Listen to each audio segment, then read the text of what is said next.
आत्महत्या हा कुठल्या गोष्टीवर सोल्युशन नाहीये. कुठल्याच गोष्टीचं समाधान किंवा पर्याय नाही येतो. तर तुम्ही फार कमकुवत आहात. जे लोक आत्महत्या करतात ना, ती मनाने फार कमकुवत आहे असंच मी म्हणतो. तर ज्यावेळेस तुम्ही अधिकारी होतात ना, खऱ्या अर्थानं जबाबदाऱ्या तिथनं पुढे तुमच्या सुरू होतात. बरोबर. की तुम्ही उद्या पोस्टिंग झालेलं आहे तुमचं. पोस्टिंग झालेलं आहे. तुम्हाला ज्या ठिकाणी पोस्टिंग दिलेलं आहे, त्या ठिकाणी तुम्ही ज्यावेळेस अधिकारी म्हणून ज्यावेळेस समाजामध्ये येता ना, त्यावेळेस वेळेचं पालन होणं फार महत्त्वाचं आहे, की तुम्ही त्या वेळेत ऑफिसला आलेच पाहिजे. ऑफिस सुटण्याची वेळ आहे, त्या वेळेत बाहेर पडलेच पाहिजे. स्पर्धा परीक्षा ह्या अतिशय सुटसुटीत असतात. आयोगाने तुम्हाला त्यांचं जे संकेतस्थळ आहे, वेबसाईट आहे, त्या ठिकाणी कुठल्या परीक्षा द्यायच्यात, एमपीएससी द्यायचंय तर त्या एमपीएससीचा पूर्ण सिलेबस दिलेला आहे. बरोबर. परीक्षा कशी द्यायची, नोटिफिकेशन मध्ये सगळ्या गोष्टी त्या ठिकाणी असतात. तुम्ही डाउनलोड करून त्या वाचू शकता. तरुण विद्यार्थ्यांनी आपला जो भविष्यकाळ आहे त्याच्याबद्दल अधिक विचार केला पाहिजे. भूतकाळात कुठंतरी रमलं नाही पाहिजे. आपल्या चुका मान्य करायला शिकलं पाहिजे. बरेचसे तरुण असतात ना, ते आपल्या चुका मान्य करत नाही. प्रत्येक विद्यार्थ्याला सांगतो की तुम्ही तुमचं आहे ना, वेळापत्रक तयार करायला शिका. सकाळी उठल्यापासून रात्री झोपेपर्यंत तुम्हाला काय करायचंय हे तुमचं सगळं तुमच्याकडे असलं पाहिजे. बरोबर.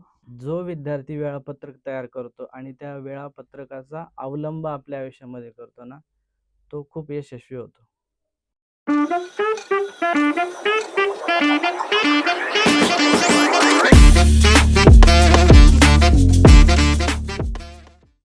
नमस्कार. तर आत्ता आपला चर्चेचा टॉपिक आहे स्पर्धा परीक्षेची तयारी कशी करावी आणि पोलीस भरती या संदर्भात बोलणार आहोत. कारण खूप सारे विद्यार्थी आजकाल पाहिलं तर स्पर्धा परीक्षेची तयारी करत आहेत आणि त्यांची तयारी करून घेण्यासाठी खूप साऱ्या अकॅडमीज आपल्या आजूबाजूला दिसतात. त्यापैकी चिखली गावातील एक प्रसिद्ध अशी मोरिया करिअर अकॅडमी यांचे संस्थापक आज आपल्यासोबत आहेत नितीन साळी सर. सर नमस्कार. नमस्कार. सरांबद्दल सांगायचं म्हटलं तर खूप वर्षांपासून ते स्पर्धा परीक्षेची तयारी करणाऱ्या विद्यार्थ्यांसाठी काम करत आहेत. त्यांची अकॅडमी खूप यशस्वीपणे ते चालवत आहेत. तर आज त्यांच्यासोबत आपण अकॅडमी बद्दल किंवा स्पर्धा परीक्षेची तयारी करतात विद्यार्थी त्याच्याबद्दल आज चर्चा करणार आहोत. चला तर मग सुरुवात करूयात. सर, सगळ्यात पहिला प्रश्न असा की तुमचं जेव्हा शिक्षण झालं तेव्हा मोरिया अकॅडमी किंवा आपण स्पर्धा परीक्षेच्या विद्यार्थ्यांसाठी अशी एखादी अकॅडमी तयार करावी असं का वाटलं? सर्वात पहिल्यांदा या ठिकाणी आपण हा जो इंटरव्ह्यू घेतात त्याबद्दल आपले मी मनापासून आभार मानतो. खरं तर स्पर्धा परीक्षाची तयारी करणारे जे काही विद्यार्थी असतात त्यांना असं इंटरव्ह्यूची खरंच आवश्यकता असते, ज्याच्या माध्यमातून त्यांना एक योग्य मार्ग मिळू शकतो. आता मोरे अकॅडमी ही जी स्थापन केलेली आहे, या अकॅडमीचा मी संस्थापक आहे, डायरेक्टर आहे. आणि ही अकॅडमी स्थापन करण्यामागं प्रत्येकाच्या आयुष्यामध्ये एखादी घटना घडत असते आणि त्या घटनेचा त्याच्या आयुष्यावर एक वेगळा परिणाम होत असतो. तर असाच एक घटना माझ्या आयुष्यात घडली, एक वेगळा परिणाम झाला आणि मी ठरवलं की बाबा मला अधिकारी व्हायचं आहे. बरोबर. माझं शिक्षण BSc आणि त्याच्यानंतर मी कम्प्युटरची मास्टर डिग्री कंप्लीट केलेली आहे. मास्टर इन कम्प्युटर मॅनेजमेंट आहे. MCM कंप्लीट झाल्यानंतर इन्फोसिस, विप्रो यासारख्या कंपन्यांमध्ये मी काम केलेलं आहे. 2010 ते 2012 साधारण या 2 वर्षामध्ये मी इन्फोसिस कंपनी जॉईन केली होती. 2012 नंतरून विप्रो कंपनी जॉईन केली. सो 2012 ते 2014 ही जी फेज आहे, या फेजमध्ये मी पूर्णपणे स्वप्न पाहिली होती की आपणही जसं प्रत्येकाचं कम्प्युटरच्या क्षेत्रामध्ये आल्यानंतर मास्टर डिग्री कंप्लीट करतात आणि प्रत्येकाचं स्वप्न असतं की आपल्याला IT कंपन्यांमध्ये काम केलं पाहिजे. बरोबर. असं स्वप्न माझं त्या काळात देखील होतं. मी या कंपन्यांमध्ये काम केले. पण या कंपन्यांमध्ये काम करत असताना मी स्वतःबद्दल किंवा समाजाच्या बद्दल बराचसा विचार करायचो. आणि मग समाजाच्या बद्दल जेव्हा जेव्हा मी असा विचार करायचो, त्यावेळेस मला असं वाटायचं की आपल्या हातातनं समाजाचं जर काहीतरी करता आलं, समाजाच्या विषयी काहीतरी चांगलं करता आलं, तर ते या कंपन्यांमध्ये जर आपण काम केलं तर आपल्याला प्रत्येक गोष्टीला लिमिटेशन येतात. बरोबर. कंपन्यांचे तुम्हाला माहिती आहे की IT कंपन्यांमध्ये वर्क अवर्स आणि ट्रॅव्हलिंग टाइम याचा जर विचार केला तर साधारण 24 तासातले एक 16-17 तास जातातच असतात. तर त्याच्यानंतरून बाकीचे जे तास उरतात त्याच्यामध्ये मग आपल्या शरीराला झोप आवश्यक आहे. म्हणून आपण घरी आल्यानंतर झोपतो, पूर्णपणे आराम करतो. कारण कंपन्यांमध्ये काम केल्यानंतर एक वेगळ्या प्रकारचं बौद्धिक टेन्शन देखील त्या ठिकाणी येत असतं आपल्याला. बरोबर. सो या संपूर्ण प्रोसेसमध्ये समाजासाठी काम करण्यासाठी जी माझी तळमळ होती, तर ही तळमळ मला शांत बसू देत नव्हती. आणि मग ह्याच गोष्टीचा विचार करून 2014 साली मी विप्रो कंपनीतनं रिझाईन केला आणि स्पर्धा परीक्षेची तयारी केली. रिझाईन केला, तो निर्णय मी सडनली घेतला होता. पण तो निर्णय घेण्याच्या आधी जवळपास 2 वर्ष मी UPSCच्या बद्दल ऐकून होतो. कदाचित आमचा जो काळ होता, या काळामध्ये UPSCची तयारी कशी करायची असते किंवा अधिकारी जर व्हायचं असेल तर कुठल्या गोष्टी आवश्यक आहेत. इंटरनेटवर फार कमी मटेरियल अवेलेबल होतं. क्लासेस होते, पण त्यांचा एवढा जास्त प्रचार आणि प्रसार नव्हता जो आत्ता आहे. तर पुरेसं नॉलेज नसल्यामुळं कदाचित त्या क्षेत्राकडे मला 9-10 साली वळता आलं नाही. आणि जो माझा करिअरचा ग्राफ आहे की आपण BSc कंप्लीट केलं, MCM कंप्लीट केलं, त्याच्यानंतर जॉबकडे वळलो. कदाचित त्यावेळेस मला अत्यंत चांगली जर त्यावेळेस माहिती मिळाली असती तर कदाचित मी अधिकारी झालो असतो. परंतु नंतरून 2014 नंतरून मी UPSC परीक्षेची तयारी चालू केली. मग आता ही तयारी चालू करत असताना पहिलं वर्ष तर कुठली पुस्तकं वाचायची, परीक्षेचं स्वरूप समजून घ्यायचं, या सगळ्यामध्येच निघून गेली. आणि शेवटी आपण स्पर्धा परीक्षेची तयारी करत असतो, आपल्या वयाचं एक विचार आपल्याला घ्यावा लागतो की कुठल्या वयामध्ये आपण तयारी चालू केली पाहिजे. तर मी ज्या वयामध्ये तयारी चालू केली होती, मुळातच मला थोडासा उशीर झाला होता. आणि त्याच्यानंतरून माझ्यावर कौटुंबिक जबाबदाऱ्या देखील होत्या. म्हणजे वडिलांचं निधन झालं होतं, मोठा भाऊ होता. मग घरी फॅमिलीला सुद्धा थोडा सपोर्ट करणं आवश्यक होतं. मग फॅमिलीला सपोर्ट करायचा असेल तर आपली आर्थिक बाजू ही थोडीशी जर चांगली असेल तरच आपण त्या ठिकाणी स्टेबल मनाने विचार करून त्या परीक्षेचा अभ्यास करू शकतो. बरोबर. तर एकदम सडनली जॉब सोडून देणं आणि या क्षेत्रामध्ये येणं, या क्षेत्राची पूर्णपणे माहिती मिळवणं, याच्यामध्ये देखील मला बराचसा वेळ माझा गेला. त्याच्यामुळं या सगळ्या गोष्टी उशिरा चालू झाल्यामुळं अपेक्षित जे मला यश मिळायला हवं होतं ते यश मिळालं नाही. परंतु मी अभ्यासाला सुरुवात केली होती. त्याही सिच्युएशनमध्ये मी जॉब हँडल करून 14-14, 15-15 तास जसं वेळ मिळेल तसं कंटिन्युअस बसायचो, अभ्यास करायचो.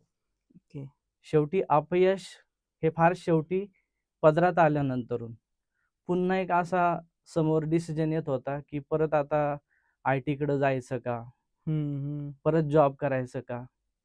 तर आतलं जे मन असतं, आपण नेहमी आपल्या अंतर्मनाचं ऐकलं पाहिजे. तर आतलं मन असं सांगत होतं की परत त्या क्षेत्रात गेला तर फार मोठा गॅप पडलेला आहे. बरोबर. एक 4-5 वर्ष मी स्पर्धा परीक्षेची तयारी करत होतो. एवढा मोठा गॅप पडलेला आहे आणि परत IT कंपनीकडे जायचं, पुन्हा तेच काम करायचं. तर हा गॅप IT कंपनीवाले कन्सिडर करत नाही. बरोबर. त्यांना कंटिन्युटी लागते प्रोफाईलमध्ये. सो मग आपण हा अभ्यास केलेला आहे, हा सगळा अभ्यास वायाला जाणार का? तर हा प्रश्न माझ्या मनात आला आणि मग मी ठरवलं की ठीक आहे, आपल्याला अपयश आलेलं आहे, फार कमी मार्कांनी अपयश आलेलं आहे. परंतु आपण जर मार्गदर्शन चालू केलं, जशी अवस्था आपली झाली होती तशी या समाजामध्ये अनेक विद्यार्थी धडपड करत असतात. त्यांच्या वाट्याला जर अशी अवस्था आली तर माझ्यासारखीच त्यांची परिस्थिती होईल. म्हणून मग त्यांना मार्गदर्शन करण्यासाठी मग ही अकॅडमी चालू झाली. खरं तर अकॅडमी मी स्वतः अभ्यास करतानाच चालू केली होती. ओके, म्हणजे तुम्ही अभ्यास करत असताना मी अभ्यास करता करता मी इतरांना बरोबर घ्यायचो. मॅथ्सचे कन्सेप्ट असतील, बुद्धिमत्ता असेल, मराठी व्याकरण असेल, इंग्रजी व्याकरण असेल, राज्यघटना असेल, हे सगळे जे सब्जेक्ट आहे हे मला समजल्यानंतर मी इतरांना समजून सांगायचो आणि ते इतरांना फार लवकर पटायचे, त्यांना फार लवकर समजायचे. त्यांचा जो वेळ वाचनात जायचा तो कुठेतरी सेव्हिंग व्हायला लागला. बरोबर. आणि मग विद्यार्थी पण अकॅडमीला यायला सुरुवात झाली. ओके, म्हणजे आणि अशा पद्धतीने अकॅडमीचा हा जर्नी चालू आहे. म्हणजे जसं तुमच्यावर वेळ आली ती वेळ पुढच्या किंवा पुढच्या पिढीवरती येऊ नये म्हणून ती तळमळ लक्षात ठेवून तुम्ही मोरा अकॅडमीची सुरुवात झाली. सुरुवात केली. खरं तर तुमच्या अकॅडमीकडे बघत असताना मी खूप वेळा पाहिलंय की तुम्ही प्रत्येक जयंती पुण्यतिथी असेल ती तुम्ही तुमच्या अकॅडमीवरती साजरी करता. तर ही कन्सेप्ट कशी लक्षात आली आणि ह्याच्या मागचा उद्देश काय आहे?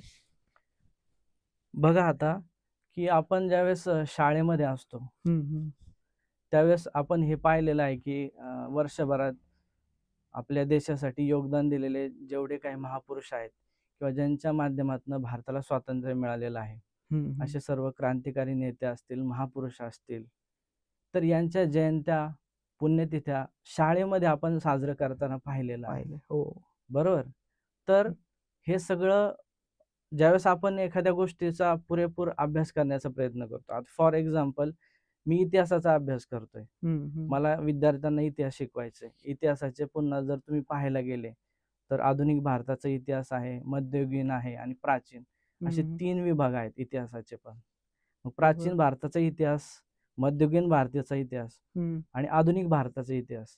तर आधुनिक भारताचा इतिहास पाहायला गेलं तर याच्यामध्ये सगळ्यात पहिल्यांदा इंग्रज आले आणि इंग्रजांना आपण प्रतिकार केला. मग प्रतिकार करण्यासाठी किंवा भारताला स्वातंत्र्य मिळवून देण्यासाठी ज्यांनी फार मोठे योगदान दिलेलं आहे, तर हे सगळे महापुरुष आहे, यांचं योगदान नाकारता येत नाही. बरोबर. वर्षातला एक दिवस आपण जयंती जर साजरी केली, पुण्यतिथी साजरी केली, तर नवीन जी पिढी आहे, या नवीन पिढीला खरं तर हे सगळे महापुरुष विस्मरणात गेलेले आहेत. बरोबर. हो. आज शाळेतल्या एखाद्या विद्यार्थ्याला जर विचारलं महात्मा गांधींचं काय योगदान आहे, नेताजी सुभाषचंद्र बोस यांचं काय योगदान आहे, ह्या महापुरुषांच्या बरोबर ज्यांनी या भारत घडवलेला आहे किंवा हिंदवी स्वराज्याची स्थापना केलेली आहे, असे छत्रपती शिवाजी महाराज आहेत. हे आपल्या सर्वांचा आराध्य दैवत आहे, आपल्याला माहित आहे.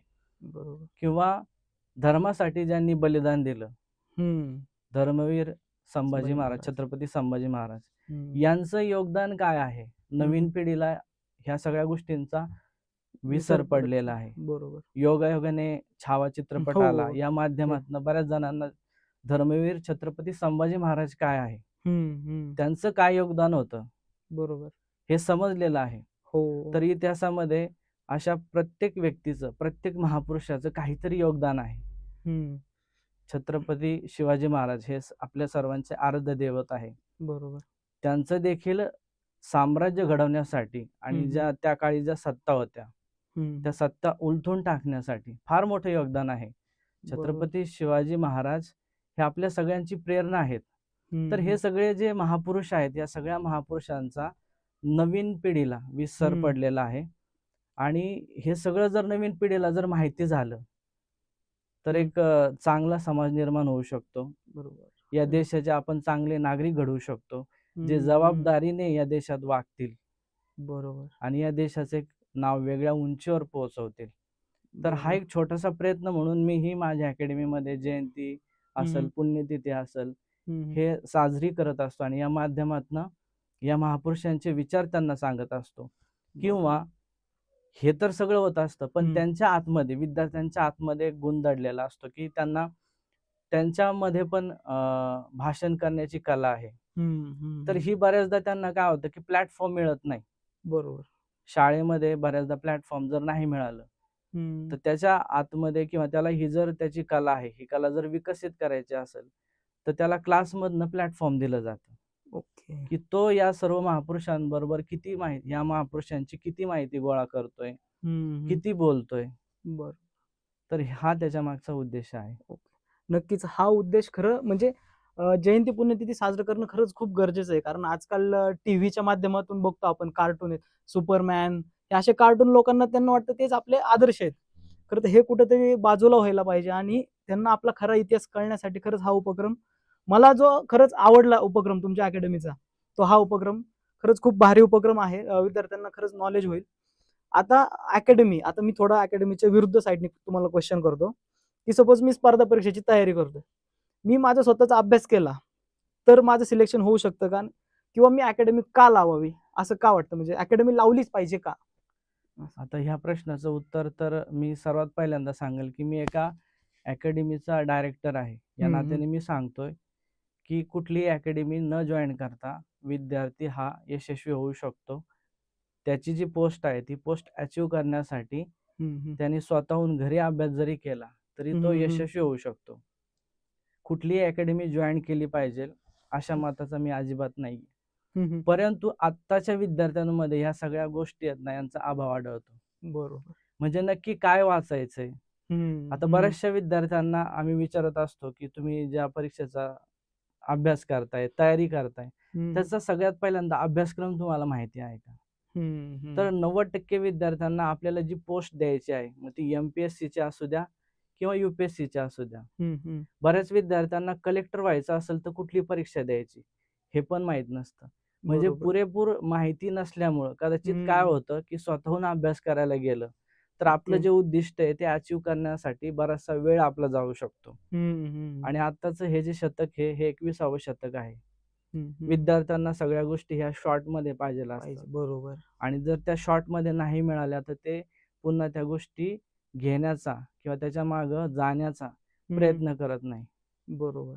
म्हणजे जर तुम्ही UPSC किंवा MPSC परीक्षेच्या माध्यमातून जर अधिकारी होणार आहे तर एका दिवसात अधिकारी होणार नाहीये. बरोबर. त्याच्यासाठी एक सर्टन टाइम लिमिट आहे. तुमचा अभ्यास किती चांगला होतोय हे महत्वाचं आहे.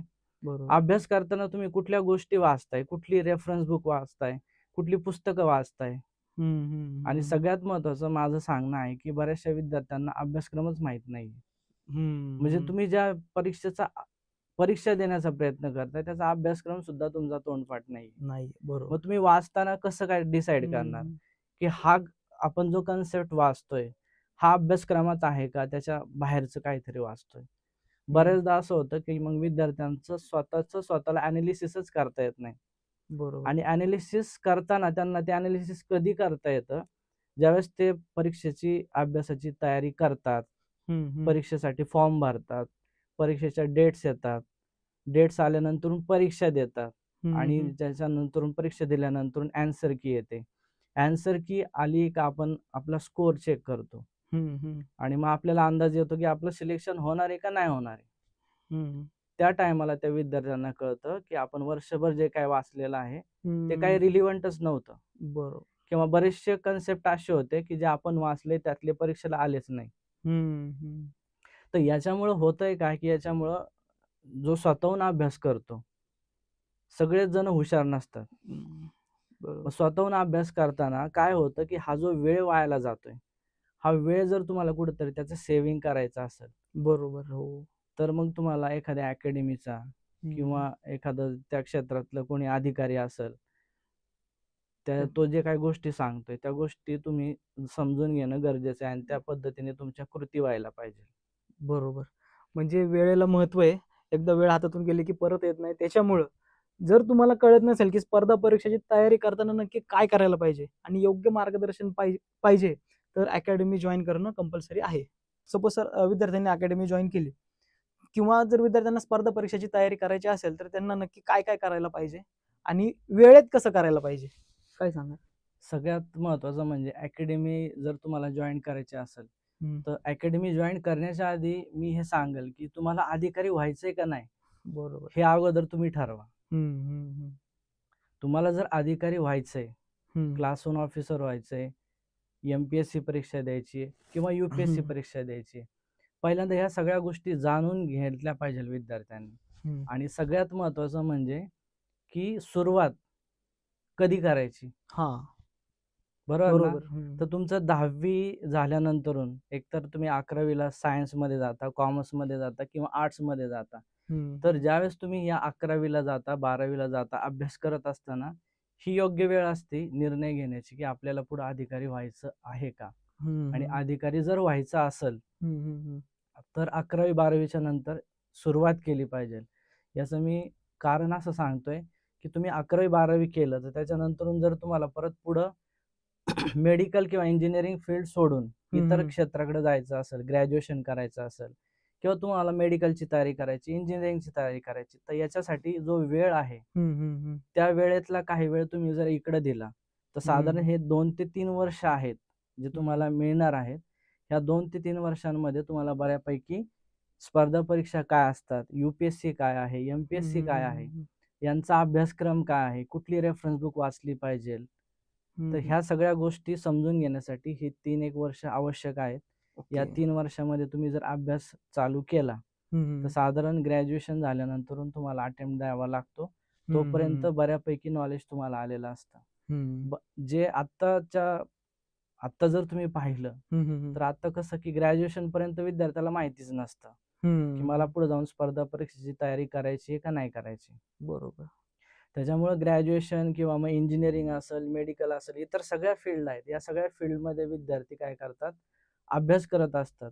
तोपर्यंत इकडे येण्याची सुरुवात करत नाही. आणि मग ज्यावेळेस ते त्यांचं कंप्लिशन होतं, त्याच्यानंतरून ज्यावेळेस ठरवतात, त्यावेळेस उशिरा स्टार्ट होते. उशीर आणि झालेला उशिरा स्टार्ट झाल्यामुळं मी जसं तुम्हाला सांगितलं, की हे एका दिवसात शक्य नाहीये. याच्यासाठी एक लॉंग प्रोसेस आहे.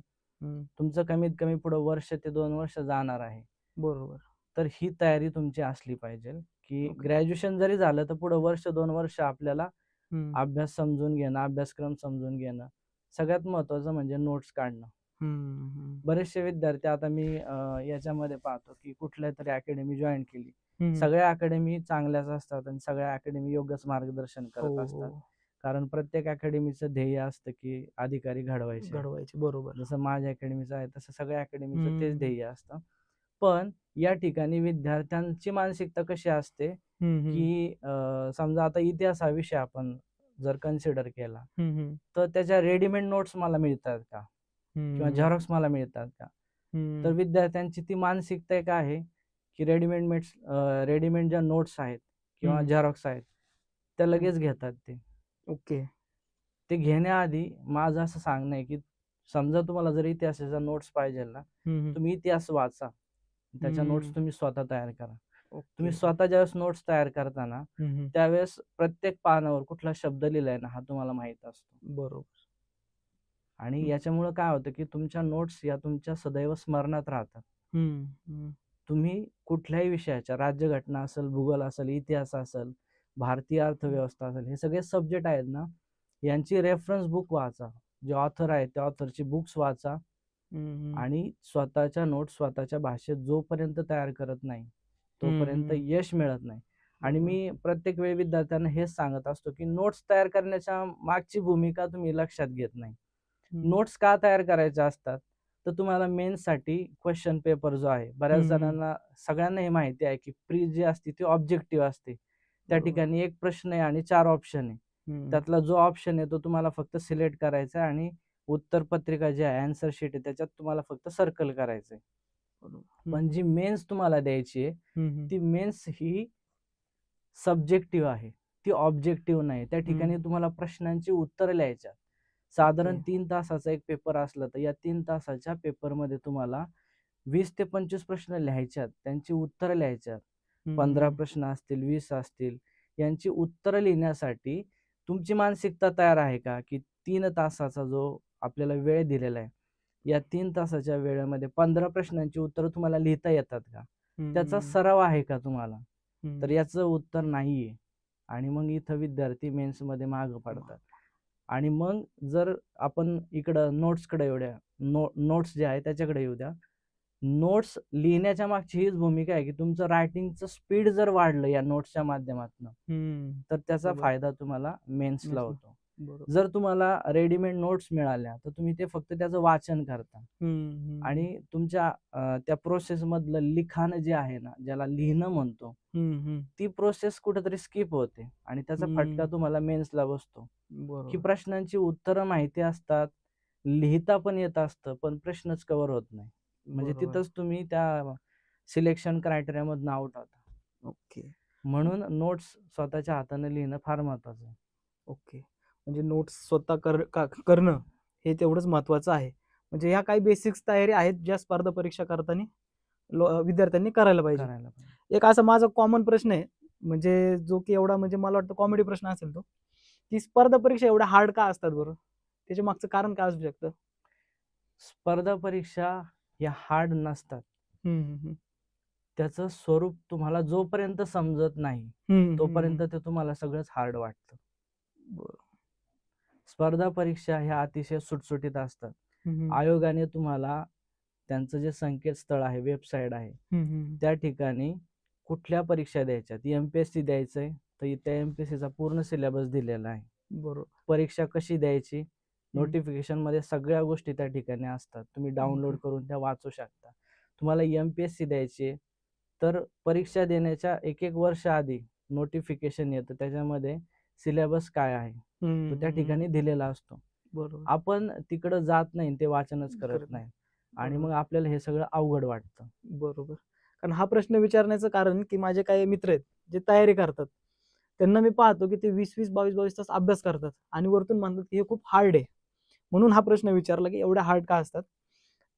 तर मी त्यांना असं त्यांचा आणखीन एक असा प्रश्न होता आणि मला पण तो पडलाय की ते 20-20, 22-22 तास फक्त पुस्तकी अभ्यास करतात आहे. तर पुस्तकी अभ्यासाबरोबरच पर्सनॅलिटी डेव्हलपमेंट असेल, स्वतःचं काही डेव्हलपमेंट असेल, याच्यावरती त्यांनी लक्ष द्यायला पाहिजे का?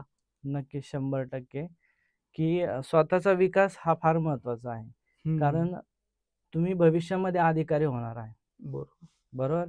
तुम्ही एका समाजाच्या समोर समाजाचे प्रश्न सोडवण्यासाठी जाणार आहात.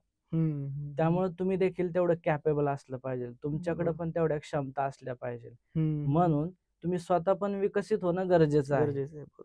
उद्या जर तुम्ही स्वतः विकसित नाहीये परंतु तुम्ही अधिकारी झाला, समाजाच्या समोर ज्यावेळेस तुम्ही प्रश्न सोडवायला जासाल आणि समाजाचे प्रश्न जे आहेत ते तुम्हाला जर सोडवताच येत नसेल तर फार अवघड परिस्थिती होते.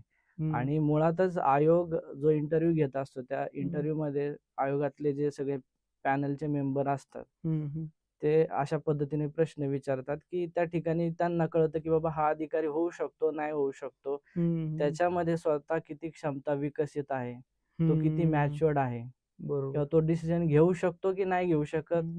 हे सगळं आयोगाच्या मार्फत जे इंटरव्ह्यू होतात, म्हणजे तुमचं प्री मेन्स आणि इंटरव्ह्यूची जी स्टेज आहे त्या इंटरव्ह्यूच्या स्टेज मध्ये सगळं कळून जातं.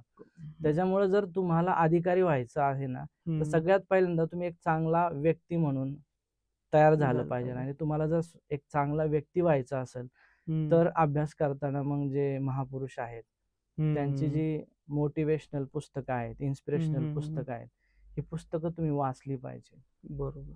हल्लीच्या पिढीचं वाचन हे थांबलेलं आहे. बरोबर. त्याच्यामुळे तुम्ही स्वतःला जर विकसित करायचं असेल तर तुम्हाला वाचन हे फार फायदेशीर आहे. मार्केटमध्ये खूप चांगली पुस्तकं आहेत पण विद्यार्थी त्या पुस्तकांपर्यंत पोहोचत नाही कारण आताची पिढी ही सोशल मीडियामध्ये अडकलेली आहे. बरोबर. सकाळी उठल्यानंतर आपल्या हातामध्ये जो मोबाईल येतो, रात्री झोपेपर्यंत आपल्या हातामध्ये मोबाईल असतो. लहान मुलं जी शाळेत जातात, शाळेतून आल्यानंतर सगळ्यात पहिल्यांदा त्यांना हातात काय पाहिजे? मोबाईल पाहिजे. कुठला लहान मुलगा किंवा लहान मुलगी म्हणते की मी शाळेतून आलेली आहे, मला छत्रपती शिवाजी महाराजांचं पुस्तक द्या आज वाचायला, संभाजी महाराजांचं पुस्तक मला आज वाचायचंय, किंवा एखादा महापुरुष आहे त्याचं मला पुस्तक वाचायचंय, किंवा अशी मोटिवेशनल इन्स्पिरेशनल पुस्तकं किती विद्यार्थी आपल्या पालकांना हा प्रश्न विचारतात. खूप म्हणजे मला वाटतं खूप रेअर असतील. इव्हन मी हे म्हणेन की किती पालकांच्या घरामध्ये छोटस लायब्ररी असली पाहिजे. किती लोकांच्या घरात लायब्ररी आहे, त्या लायब्ररीमध्ये महापुरुषांची पुस्तकं आहेत. नसले तर जमा खूप कमी. माझ्या घरामध्ये जर तुम्ही आज येऊन पाहिलं तर सगळ्या महापुरुषांची पुस्तकं अकॅडमी मध्ये आहे आणि तिकडे आहे. इन्स्पिरेशनल सगळी पुस्तकं आहेत. विद्यार्थ्यांना मी सांगत असतो की तुम्हाला वेळ मिळेल तेव्हा तुम्ही ते वाचन करा, तुम्ही स्वतःला विकसित करा, तुमचे विचार विकसित करा. बरोबर. आणि एकदा हे सगळ्या गोष्टी जर तुम्ही अचीव्ह केल्या तर अधिकारी झाल्यानंतर तुम्ही अधिक पॉझिटिव्ह पद्धतीने समाजाच्या समोर जाता आणि त्यांचे प्रश्न सोडवण्यासाठी तुम्ही तयार असता. ओके. सो तुम्हाला अभ्यास करता करता स्वतःला पण विकसित करायचंय, म्हणून तुम्ही पुस्तकं वाचायला शिकलं पाहिजे. बरोबर. म्हणजे फक्त 22 तास किंवा 17-22 तास अभ्यास करणंच नाही तर तुम्हाला स्वतःच्या विकासावरती पण लक्ष द्यायचंय. तर हे विद्यार्थी स्वतः विकसित होण्यासाठी आपली अकॅडमी काय कार्यशाळा वगैरे राबवते का किंवा काय ट्रेनिंग वगैरे देते का त्यांना? आपल्या अकॅडमीचे वर्षभरात वेगवेगळे उपक्रम होत असतात. एखाद्या विद्यार्थ्यांनी ऍडमिशन घेतल्यानंतर बाकीच्या अकॅडमी सारखं जे स्ट्रक्चर आहे ते सगळ्या अकॅडमीचं स्ट्रक्चर सारखंच असतं, पण आमच्या अकॅडमीमध्ये विद्यार्थ्यांना एक वेगळा वेळ दिला जातो. ॲडमिशन झाल्यानंतर सगळ्यात पहिल्यांदा हम्म. 2 ते 3 दिवस आम्ही त्याला जो अभ्यासक्रम आहे ना, तो हम्म. अभ्यासक्रमच्या प्रिंटआउट काढून देतो. हम्म. हा अभ्यासक्रम तुम्ही वाचा, कारण वर्षभर आपल्याला या सगळ्या अभ्यासक्रमाचा अभ्यास करायचा आहे. बरोबर. एकदा 2 ते 3 दिवस तो अभ्यासक्रम वाचल्यानंतर त्याला वर्षभर समजत असतं की आपल्याला नक्की कुठल्या गोष्टी वाचायच्यात आणि कुठल्या वाचायच्या नाहीत. नाही. बरोबर. याच्या व्यतिरिक्त आमच्या अकॅडमीचे वेगवेगळे उपक्रम असतात. हम्म. समाजामध्ये जे अनाथाश्रम आहेत, वृद्धाश्रम आहेत, या ठिकाणी आम्ही भेटी देत असतो. त्या ठिकाणी त्यांना जे काही हवं नको ते विद्यार्थ्यांना बरोबर. देखील घेऊन जातो आम्ही. आणि हे उपक्रम राबवण्याचा उद्देश हे आहे की समाजासाठी तुम्हाला काम करायचं काम करायचं. तर आत्तापासूनच तुम्ही ग्राउंड लेवलला या आणि या बरोबर. सगळ्या गोष्टींचा अनुभव घ्या. म्हणजे शिक्षणाबरोबरच आपल्या संस्थेमध्ये सामाजिक सेवा करण्याचंही शिक्षण तिथं दिलं जातं. ओके. आता हे झालं आपलं सामाजिक कार्य वगैरे याबद्दल. आता आपण येऊयात की विद्यार्थ्यांना, आता मला स्पर्धा परीक्षा म्हटली, मला तरी वैयक्तिक एमपीएससी, यूपीएससी, पोलीस भरती एवढ्याच परीक्षा माहिती आहेत, कारण मी त्याच्यामध्ये डीप नाही शिकलेलो. तर या परीक्षांमध्ये यशस्वी होण्यासाठी विद्यार्थ्यांनी काय काय करायला पाहिजे? सर्वात पहिल्यांदा तुम्ही ज्यावेळेस या क्षेत्राची निवड करता स्पर्धा परीक्षा, तर तुम्हाला एमपीएससी करायचं, यूपीएससी करायचंय का पोलीस भरती करायचंय, हे थोडंसं तुमची भूमिका निश्चित असली पाहिजे. आणि जर तुम्ही हे ठरवलं की आपल्याला यूपीएससी करायची, तर मग पुढचा प्रश्न आहे की यूपीएससी करण्यासाठी ती जी प्रोसिजर आहे ती सगळी प्रोसिजर माहिती करून घ्यायची. म्हणजे त्याचे 3 टप्पे आहेत की पूर्व परीक्षा आहे, मुख्य परीक्षा आहे आणि त्याच्यानंतर मुलाखत असते. यूपीएससीला आणि एमपीएससीला दोन्ही सेम स्ट्रक्चर आहे. तर मग पूर्व परीक्षा जर आहे तर ती किती मार्काची आहे, कुठले कुठले प्रश्न असतात किंवा प्रश्नपत्रिका काय आहेत, एका प्रश्नपत्रिकेमध्ये किती प्रश्न असतात, किती प्रश्नांची किती उत्तरं, किती मार्क असतात, हे तुम्हाला माहिती असलं पाहिजे. म्हणजे जर पूर्व परीक्षेमध्ये जर 2 प्रश्नपत्रिका असतात, तर पहिली जी आहे ती जनरल स्टडीज आहे, दुसरी जी आहे ती CSAT आहे. तर हे माहिती असणं गरजेचं आहे आणि मार्कांची सिस्टीम माहिती असणं गरजेचं आहे. निगेटिव्ह मार्किंग असतं त्याच्यामध्ये. ते निगेटिव्ह मार्किंग सुद्धा बऱ्याचशा विद्यार्थ्यांना माहित नसतं. तर ते निगेटिव्ह मार्किंग माहिती करून घ्या. पूर्व परीक्षेचा अभ्यास करता करताच तुम्ही मुख्य परीक्षेचा अभ्यास देखील करायला पाहिजे. पूर्व परीक्षेचा आणि मुख्य परीक्षेचा या दोन्हींची तयारी एकत्रित करणं गरजेचं आहे. बरेच जण काय करतात की पूर्व परीक्षेचा अभ्यास करूया, पूर्व परीक्षा पास झाली का आपण मुख्य परीक्षेकडे जाऊया. मुळातच पूर्व परीक्षा पास झाल्यानंतर मुख्य परीक्षेसाठी खूप सब्जेक्ट असतात आणि कालावधी मात्र कमी असतो आणि एवढ्या कमी कालावधीमध्ये त्यांना मुख्य परीक्षेचा अभ्यास करता येत नाही. म्हणून माझं सांगणं आहे की पूर्व परीक्षा करता करताच मुख्य परीक्षेचा पण तुम्हाला सगळा अभ्यास करता आला पाहिजे. सगळ्यात महत्त्वाचं म्हणजे किती पेपर आहेत, कुठला पेपर किती मार्काला आहे, आपल्याकडे किती वेळ असतो आणि त्याचा अभ्यासक्रम काय आहे, या सगळ्या गोष्टींची तुम्हाला माहिती असलं पाहिजे. ओके. ज्यावेळेस तुम्हाला या सगळ्या गोष्टींची माहिती होईल त्यानंतर खऱ्या अर्थाने तुम्ही सुरुवात केली पाहिजे. आणि मी तर असं म्हणेल की सुरुवात ज्यावेळेस तुम्ही करताय, बरोबर ना, तर ती सुरुवात तुमची झाल्यानंतर तुम्ही या परीक्षेत यशस्वी होणार आहे, ही तुमची भूमिका ठाम असली पाहिजे. बरेच विद्यार्थी काय होतात की या संपूर्ण प्रवासामध्ये मध्येच स्किप करतात, माग फिरतात. यश हे त्यालाच मिळतं जो शेवटपर्यंत प्रयत्न करतो. जे माग फिरतात त्यांचा काही इतिहास नोंद घेत नाही, पण जे यशस्वी होतात त्याची इतिहासातच नोंद होते. म्हणून तुम्ही डिसिजन घेताना सगळ्या गोष्टींचा विचार करणं फार आवश्यक आहे. आणि सगळ्यात महत्वाचं इथं सांगणं आहे माझं की अभ्यासक्रम जाणून घ्या. कुठला प्रश्न आपल्याला सोडवायचा आहे किंवा परीक्षेचं स्वरूप जोपर्यंत तुमच्या समोर स्पष्ट नसेल तोपर्यंत तुम्ही तयारी करू नका. या सगळ्या गोष्टींची पहिल्यांदा तयारी करण्यासाठी सगळं स्वरूप जाणून घ्या आणि मग तयारी करा. मग त्यावेळेस तुम्हाला अपयश येणार नाही. आणि हे पण माझं सांगणं आहे की स्पर्धा परीक्षा म्हणजे सर्वस्व नाही, ते म्हणजे आयुष्य नाही. बरोबर. तुमच्या आयुष्यामध्ये जसं शाळेत अपयश येत असतं प्रत्येक गोष्टींमध्ये, तसं इथंही अपयश येऊ शकतं. म्हणजे इथं अपयश आलं म्हणजे सगळ्या गोष्टी संपल्या असंही काही नाही. हा, तुमचं फार आयुष्यातलं फार मोठं स्वप्न आहे आणि ते स्वप्न तुम्हाला अचीव्ह करता आलं नाही, याचं दुःख आहे. पण हे दुःख किती दिवस घेऊन बसणार? बरोबर. तर तुमच्याकडे प्लॅन बी सुद्धा तयार असला पाहिजे. असलं पाहिजे. प्लॅन बी हा तुमच्याकडं असलाच असलं पाहिजे, माझं सांगणं आहे. प्लॅन ए जर तुमचा स्पर्धा परीक्षा असेल तर प्लॅन बी तुमच्या हातात असलाच पाहिजे. म्हणजे हम्म. जर तुम्हाला इकडं अपयश आलं तर प्लॅन बी वर तुम्ही काम करू शकता. आणि हम्म. शेवटी स्पर्धा परीक्षा हा जो प्रवास आहे, या प्रवासामध्ये जो अपयशी होतो ना, तो पुढे जाऊन आणखी चांगला एक वेगळा स्वतःचं अस्तित्व निर्माण करतो. बरोबर. कारण जे अपयश आलेलं असतं त्या अपयशाची त्याच्या मनामध्ये जाण असते. हम्म. माझ्यासमोर असे अनेक उदाहरणं आहेत. माझे अनेक मित्र वगैरे आहेत. त्यांना स्पर्धा परीक्षेमध्ये अपयश आलेलं आहे. पण त्याच्यानंतरून त्यांनी जे क्षेत्र निवडलेलं आहे, त्या क्षेत्रावर आज ते टॉपवर आहेत. हम्म. हम्म. बरोबर. याला कुठेतरी स्पर्धा परीक्षेची तयारी करताना जी मेहनत घेतली ती पण कुठेतरी याला कारणीभूत असेल की कारणीभूत आहे. हो तिथं त्यांना कष्ट करायची सवय लागलेली त्याच्यामुळे ते कोणत्याही क्षेत्रात गेले तर ते कष्ट करून यशस्वी होणारच आहेत. मग तेच की स्पर्धा परीक्षेची तयारी करत असताना म्हटलं की ग्रॅज्युएशन पासून करायला पाहिजे. पण काहींना काही जणांचं नशीब असतं, नशीब मानण्यापेक्षा त्यांचे प्रयत्न असतात. 1-2 वर्षामध्ये किंवा पहिल्या 2-3 अटेम्प्टमध्ये ते सिलेक्ट होतात. पण जे सिलेक्ट होत नाही ते वारंवार प्रयत्न करत राहतात, वेळ वाया घालवत राहतात, आयुष्य अ, संपत चाललेलं असतं. मग स्पर्धा परीक्षेची तयारी नक्की करावी तरी कुठपर्यंत? वयाच्या कितव्या वर्षापर्यंत तयारी करत राहावं असं वाटतं? आता आयोगाने हे सगळं स्पष्ट दिलेलं आहे, की हां. तुमचा एजचा जो क्रायटेरिया आहे, हं, हं. ओपनसाठी किंवा कॅटेगरीसाठी तो एजचा हं. क्रायटेरिया जो दिलेला आहे, हं, हं. तो त्या ठिकाणी स्पष्ट त्यांनी दिलेला आहे. तर तो हं. जो क्रायटेरिया आहे वयाची 33 वर्ष, 38 वर्ष, हं. जे कॅटेगरीमध्ये आहे त्यांच्यासाठी 38 आहे. हं. एम-पी-एस-सी असेल तर 43 केलेलं आहे. हं. तर हा जो क्रायटेरिया आहे, हं. हा क्रायटेरिया त्यांना माहिती असणं गरजेचं आहे. हं, हं. आणि सगळ्यात महत्त्वाचं म्हणजे आपल्याला स्वतःला समजायला पाहिजे हं, हं. अभ्यास करताना. पहिला अटेम्प्ट जर अयशस्वी येत असेल, हं. तर दुसऱ्या अटेम्प्टसाठी जिद्दीने प्रयत्न करायला पाहिजे. हं, हं. ज्या आपल्या पहिल्या अटेम्प्टमध्ये चुका राहून गेल्या, त्या सगळ्या दुरुस्त होऊन दुसरा हं. अटेम्प्ट दिला पाहिजे. दुसऱ्या हं. अटेम्प्टमध्ये पण अपयश आलं, हं.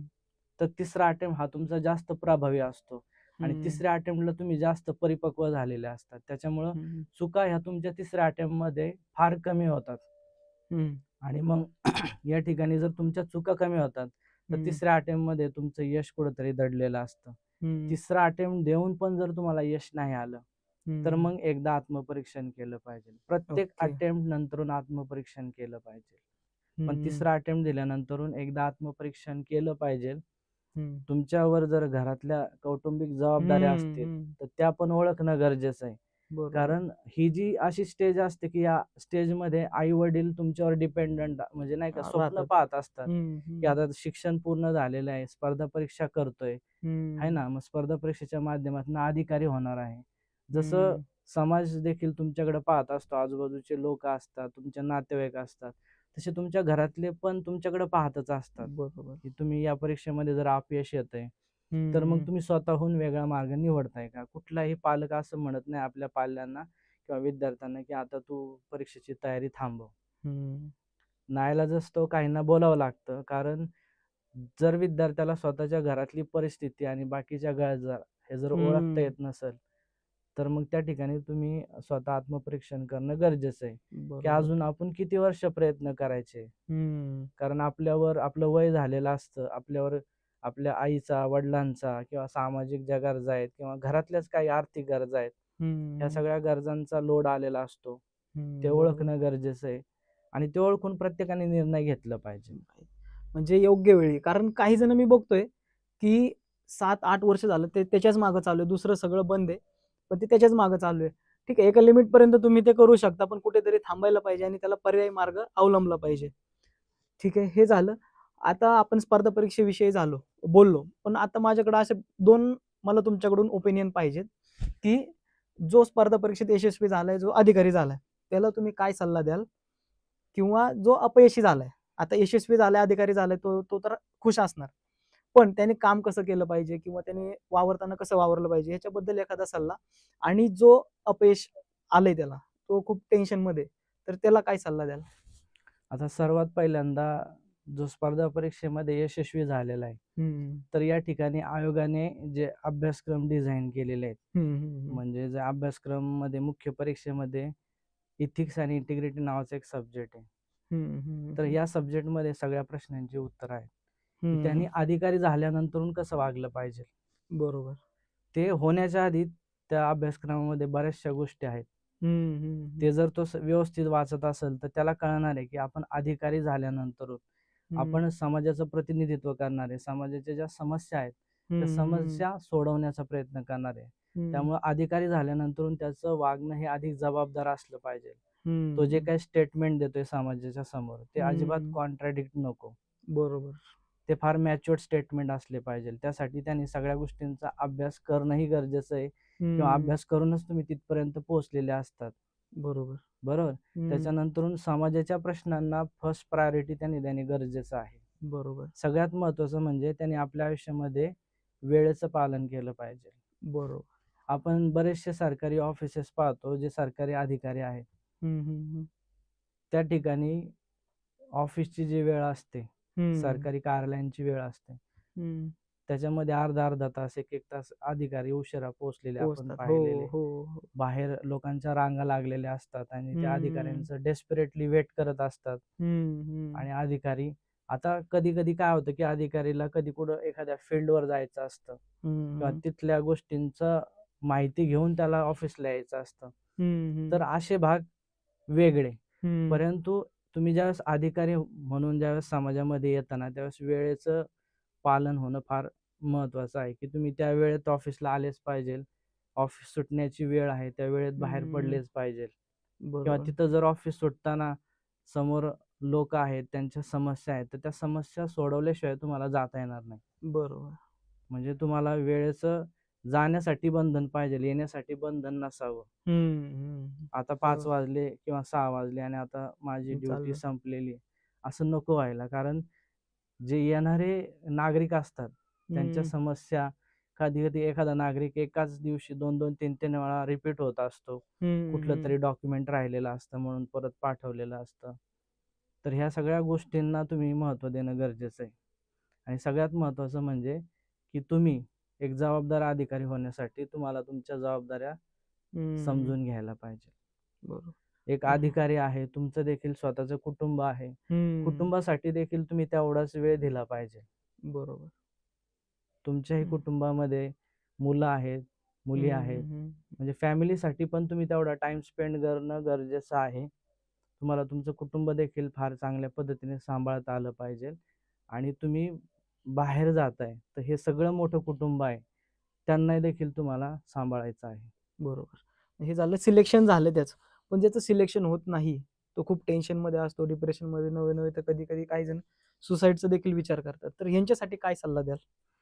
आता समाजामध्ये हे एक प्रमाण फार वाढताना दिसतंय, की तुम्ही एखादी गोष्ट ठरवता, त्या गोष्टीमध्ये अपयश आलं. आत्महत्या कुठल्या गोष्टीवर सोल्युशन नाहीये. कुठल्याच गोष्टीचं समाधान किंवा पर्याय नाही येतो. तर तुम्ही फार कमकुवत आहात. जे लोक आत्महत्या करतात ना, ती मनाने फार कमकुवत आहे असंच मी म्हणतो.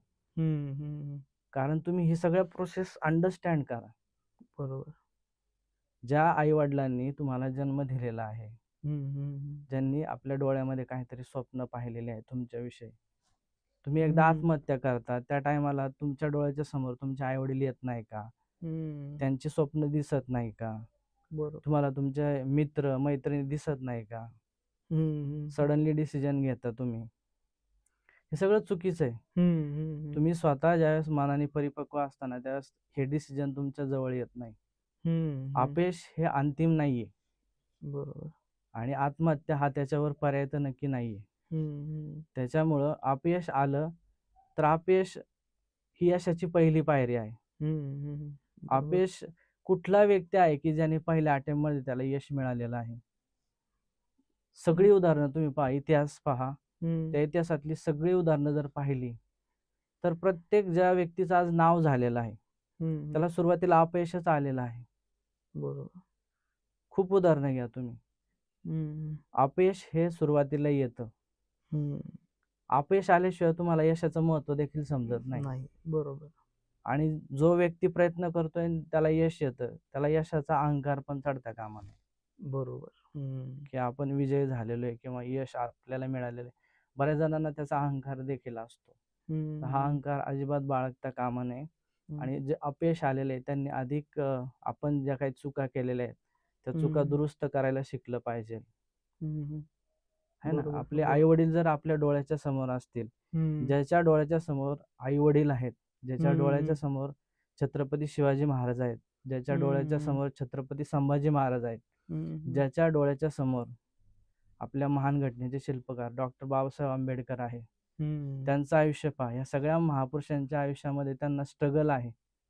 त्यांनी जर आज त्याच मार्ग पत्करले असते तर ते ह्या उंचीवर कधीच पोहोचले नसते. बरोबर. त्याच्यामुळे हे सगळ्या गोष्टी तुम्ही आपल्या डोळ्यासमोर आणा.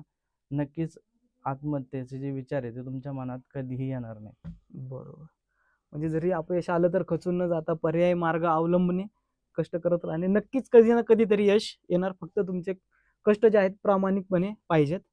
आता आणखीन एक वेगळा प्रश्न जो मला पडलाय, की मी जो अनुभवला पण आहे, की ज्यांचं सिलेक्शन झालंय किंवा बऱ्याच विद्यार्थ्यांचं असं म्हणणं असतं, की एकदा मी अधिकारी झालो की फिर मजे ही मजे. मग असं का म्हणतात विद्यार्थी, की मी एकदा सरकारी कामामध्ये आलो की माझी मजाच आहे, मला कामाचं टेन्शन नाही, पैसे म्हणजे नाही का काय म्हणू शकतो, की पेमेंट वगैरे आरामात मिळतं. तर अशा विद्यार्थ्यांची भावना का तयार झाली असेल, काय वाटतं? नाही, अशी तर फार कमी विद्यार्थ्यांची भावना आहे की मी एकदा माझं सिलेक्शन झालं म्हणजे माझे जे सगळे प्रयत्न आहेत ते फक्त सिलेक्शन पर्यंत आहेत. अधिकारी झाल्यानंतर माझं आयुष्य हे आनंदातच जाणार आहे. तर असा विचार खर तर त्या विद्यार्थ्याच्या किंवा तो जो अधिकारी आहे ना त्याच्या मनामध्ये नाही आला पाहिजे. कारण ज्यावेळेस तुम्ही यशस्वी होता, ज्यावेळेस तुम्ही अधिकारी होतात ना, खऱ्या अर्थानं जबाबदाऱ्या तिथनं पुढे तुमच्या सुरू होतात. बरोबर. की तुम्ही उद्या पोस्टिंग झालेलं आहे तुमचं, पोस्टिंग झालेलं आहे, तुम्हाला ज्या ठिकाणी पोस्टिंग दिलेलं आहे त्या ठिकाणची सगळी माहिती तुम्हाला घ्यायची आहे. तिथला सगळ्या गोष्टींचा अभ्यास करायचा आहे. तिथले व्यक्ती आहेत, त्यांच्या काय समस्या आहेत त्या जाणून घ्यायच्या. इव्हन तुम्ही ज्यावेळेस पोस्टिंग होता आणि एखादं कार्यालय तुमच्या ताब्यात येतं, सगळ्यात पहिल्यांदा तिथल्या पेंडिंग फाईल असतात, पेंडिंग केसेस असतात, त्या समजून घेतल्या पाहिजे. बरोबर. त्याच्यामध्ये तुमचा बराचसा वेळ जातो. त्याच्यानंतरून तुम्हाला मग पुढे डिसिजन घेण्यासाठी किंवा बाकीच्या गोष्टी करण्यासाठी वेळ असतो. खरं तर तुमची मानसिकता ही अधिकारी झाल्यानंतरून बदलली पाहिजे. बरोबर. की आता माझ्या जीवनात आनंद आहे, असं नसावं. नाही, कारण मी ऐकलं म्हणून मी हा क्वेश्चन केला, की बरेच जण म्हणत असतात असं. ठीक आहे, म्हणजे त्यांनी असं न करता थोडं काम म्हणजे त्यांना उलट जबाबदारी मिळणार आहे, त्याच्या थ्रू तसं त्यांनी काम केलं पाहिजे. तर अकॅडमीबद्दल, आपल्या अकॅडमीबद्दल मी आणखीन एक अशी गोष्ट ऐकलेली आहे, की तुम्ही असा उपक्रम राबवताय, की ज्याच्या मार्फत मोफत पोलीस प्रशिक्षण तुम्ही देताय. तर ही नक्की कन्सेप्ट काय आहे? मोरे अकॅडमीच्या मार्फत आहे 2 महिन्याचा पोलीस भरतीचा हा जो कोर्स आहे, हा कोर्स आपण विद्यार्थ्यांसाठी मोफत दिलेला आहे. आपल्या विभागातले जे आमदार आहेत, कार्यसम्राट आमदार महेशदादा लांडगे यांच्या नावानेच तो कोर्स आहे. ओके. याच्या मागं कुठलंही आर्थिक कोणाकडनं मला मिळत नाही. हा माझ्या अकॅडमीचा उपक्रम आहे. या उपक्रमाला मी नाव दादांचं दिलेलं आहे. आणि हा उपक्रम चालू करण्यामागची माझी भूमिका अशी होती, की ज्यावेळेस पोलीस भरतीचं तयारी करणारे जे विद्यार्थी आहेत, तर हे विद्यार्थी ज्यावेळेस अकॅडमी पर्यंत येतात, माझ्या अकॅडमी पर्यंत किंवा कुठलीही अकॅडमी असेल, तर त्या ठिकाणी अकॅडमीच्या ज्या फीज असतात, त्या फीज ऐकून ते कोर्स जॉईन करत नाही. बरोबर. किंवा कोर्स जॉईन करण्याची इच्छा असते, परंतु ह्या ज्या फीज असतात या फीजमुळं ते गणित कुठंतरी त्यांचं जुळत नाही. तर असे जे समाजातले तळागाळातले घटक आहेत, जे आर्थिक दुर्बल आहेत किंवा ज्यांना जर स्पर्धा परीक्षांची तयारी करायची किंवा पोलीस भरती मध्ये त्यांना सहभागी व्हायचे त्या प्रोसेसमध्ये, पण त्यांच्याकडं पैसेच नाहीये, अशा सगळ्याच विद्यार्थ्यांसाठी तो कोर्सच फ्री केलेला आहे. ओके. ग्राउंड सुद्धा फ्री आहे आणि लेखी परीक्षेचं जे अभ्यासक्रम आहे तो सुद्धा 2 महिन्याचा आम्ही फुकटच शिकवतो. ओके. कुठूनच कुठल्याही पद्धतीची फीज आमच्या अकॅडमीला येत नाही. याच्या माध्यमातून ही माझी तळमळ आहे की बाबा एखादी गोष्ट जर फ्री केली तर ती फार मोठ्या प्रमाणावर विद्यार्थ्यांपर्यंत पोहोचल आणि जास्तीत जास्त विद्यार्थी इकडं येतील आणि जेवढे जास्त विद्यार्थी येतील तेवढे जास्त तयार सुद्धा होतील. त्यामुळं हा 2 महिन्याचा कोर्स आहे. हा 2 महिन्याचा कोर्स पूर्णपणे मोफत आहे. याच्यामध्ये साधारण 15-15 दिवसाचे टप्पे केलेले आहेत. म्हणजे मराठी असेल, सामान्य विज्ञान, किंवा चालू घडामोडी आहे त्याचा 15 दिवसाचा टप्पा आहे. अंकगणित, गणित आहे त्याचा 15 दिवसाचा आहे आणि बुद्धिमत्ता चाचणी त्याचा 15 दिवसाचा आहे. 15-15 दिवसामध्ये हा सिलेबस कव्हर करून त्यांच्याकडनं प्रश्नांची उत्तरं पण आम्ही सोडून घेतोय. आणि सकाळी ग्राउंड सुद्धा आहे. ग्राउंडवर ओके. सुद्धा सर जे आहेत, प्रशिक्षक आहेत, ते त्यांची तयारी करून घेतात. ओके. जे प्रशिक्षक आहेत त्यांना त्यांचं मानधन भेटतं अकॅडमीच्या तर्फे. पण मला अकॅडमीचा डायरेक्टर म्हणून कुठल्याही विद्यार्थ्यांकडनं ₹1 पण येत नाही किंवा कोणाकडनंही येत नाही. तो बरोबर. मला म्हणजे माझी ती मनाची इच्छा होती म्हणून मी तो कोर्स फ्री चालवलेला आहे. बरोबर. नाही, बरेचदा काय होतं की आपण ज्या व्यक्तीचं नाव लावतोय, लोकांना वाटतं की त्यांच्याकडून आपल्याला काहीतरी मिळकत असेल. तर तसं न करता तुमची एक जी तळमळ आहे विद्यार्थ्यांप्रती, त्याच्यामुळे तुम्ही हा उपक्रम राबवताय. ठीक आहे. तुमच्या ह्या सगळ्या वाटचालीसाठी खरंच शुभेच्छा. आणि एक आता शेवटचा प्रश्न की जो माझ्या प्रत्येक पॉडकास्टमध्ये असतो, की तरुण विद्यार्थ्यांसाठी काय सल्ला द्याल महत्त्वाचा? तरुण विद्यार्थ्यांसाठी भरपूर अशा गोष्टी आहेत की त्या गोष्टी त्यांनी केल्या पाहिजे. म्हणजे तरुण विद्यार्थ्यांनी आपला जो भविष्यकाळ आहे त्याच्याबद्दल अधिक विचार केला पाहिजे. भूतकाळात कुठंतरी रमलं नाही पाहिजे. आपल्या चुका मान्य करायला शिकलं पाहिजे. बरेचसे तरुण असतात ना, ते आपल्या चुका मान्य करत नाही. तर ह्या आपण जर चुका करतोय, शेवटी जो चुकातनं पुढे जातो तोच यशस्वी होतो. आपल्या चुका होत असतील तर त्या सगळ्यात पहिल्यांदा तुम्ही मान्य केल्या पाहिजे. तुमचे स्वतःचे विचार हे परिपक्व असले पाहिजे. त्याचबरोबर तुम्ही तुमचं फ्युचर काय आहे किंवा तुम्हाला जे भविष्यामध्ये जे घडायचं आहे ना, ते आत्ताच तुमचं क्लिअर असलं पाहिजे. विद्यार्थी दशेमध्ये ठीक आहे टाइमपास आहे किंवा एन्जॉय केला पाहिजे, त्याच्या पण मर्यादा तुम्हाला स्वतःला कळल्या पाहिजे. तुम्ही या देशाचे, या समाजाचे घटक आहात, भाग आहात. सो तुम्ही अधिक जबाबदारीने वागायला शिकलं पाहिजे. बरोबर. चुका मान्य केल्या पाहिजे किंवा मोठ्यांचा तुम्ही रिस्पेक्ट करायला शिका. ज्या व्यक्तीकडनं ज्ञान मिळतंय निदान त्याचा तुम्ही रिस्पेक्ट केला पाहिजे. बऱ्याचदा आपण समाजामध्ये पाहतो की आत्ताची जी पिढी आहे ना, की वयाने मोठे असलेले किंवा ज्यांच्याकडनं ज्ञान घेतोय, ज्यांना आपण आपल्या आयुष्यामध्ये गुरु म्हणून मानतो, तर या सगळ्या गोष्टींचा अभाव दिसतो आपल्याला. तर हे जी नवीन पिढी आहे, तरुण पिढी जी आहे ना किंवा विद्यार्थी आहेत, त्यांनी या सगळ्या गोष्टींकडे लक्ष देणं फार गरजेचं आहे. बरोबर. त्याचबरोबर प्रत्येक विद्यार्थ्याला जर आपल्या आयुष्यामध्ये यशस्वी व्हायचं असेल, 10वीची परीक्षा देणारा विद्यार्थी आहे, बोर्डाची किंवा 12वीची बोर्डाची परीक्षा देणारा विद्यार्थी आहे. मी प्रत्येक विद्यार्थ्याला सांगतो की तुम्ही तुमचं आहे ना वेळापत्रक तयार करायला शिका. सकाळी उठल्यापासून रात्री झोपेपर्यंत तुम्हाला काय करायचंय हे तुमचं सगळं तुमच्याकडे असलं पाहिजे. बरोबर. जो विद्यार्थी वेळापत्रक तयार करतो आणि त्या वेळापत्रकाचा अवलंब आपल्या आयुष्यामध्ये करतो ना, तो खूप यशस्वी होतो. बरोबर. म्हणजे हे सारे सगळं तरुणांसाठी खरंच खूप महत्त्वाचा सल्ला सरांनी दिलेला आहे. तर सरांनी खरंच खूप वेळात वेळ काढून सर आपल्या स्टुडिओमध्ये आले. सरांनी आपल्याला त्यांचा मौल्यवान वेळ दिला. त्याबद्दल सरांचे खरंच खरंच आभार. जर सरांशी कोणाला संपर्क करायचा असेल तर त्यांचा नंबर मी डिस्क्रिप्शनमध्ये देईल. तर सरांशी तुम्ही कॉन्टॅक्ट करून बोलू शकता. सर खरंच आलात तुम्ही. सर मनापासून आभारी आहे. मनापासून धन्यवाद. आपण या ठिकाणी आमंत्रित केलं आणि आपल्याबरोबर हे माझे अकॅडमीचे विचार आहेत किंवा अकॅडमीचे संकल्प आहेत, उपक्रम आहेत, हे मांडण्याची संधी या ठिकाणी दिली. याबद्दल आपल्या संपूर्ण टीमचा मी आभारी आहे. धन्यवाद.